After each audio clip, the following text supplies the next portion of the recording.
Hi అందరికీ.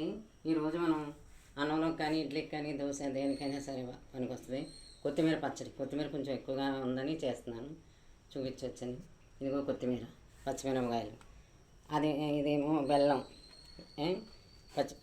చింతపండు, ఇది బెల్లం. ఇవన్నిటితో మనం చేయొచ్చు. ఇప్పుడు ఇదిగో నూనె వేసాను, చూపించరు.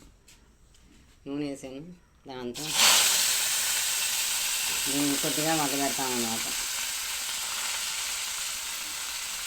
దీన్ని మగ్గించి తర్వాత పచ్చిమిరకాయలు కూడా మగ్గించి చింతపండు అన్ని బెల్లం అన్నీ వేసి మిక్సీ పట్టాక దాంట్లో ధనియాల పొడి, జీలకర్ర పొడి అన్నీ తాలింపు పెడతాను అన్నమాట.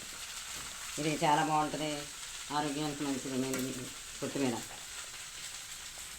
తర్వాత ఇంకోటి ఏంటంటే ఇది కందిపప్పు, ఇదేమో మెంతికూర.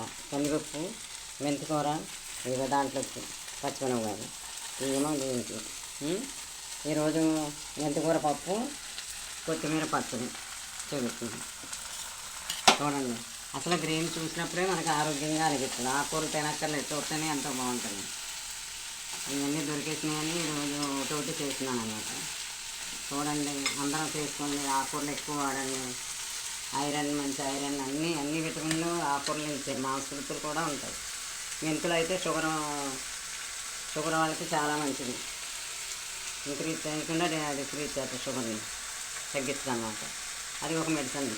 అలాగే ఇదిగో తోటకూర, దీన్ని రేపు అది శుభ్రం చేసుకుని ఉంచుకొని వాడుకుంటాం.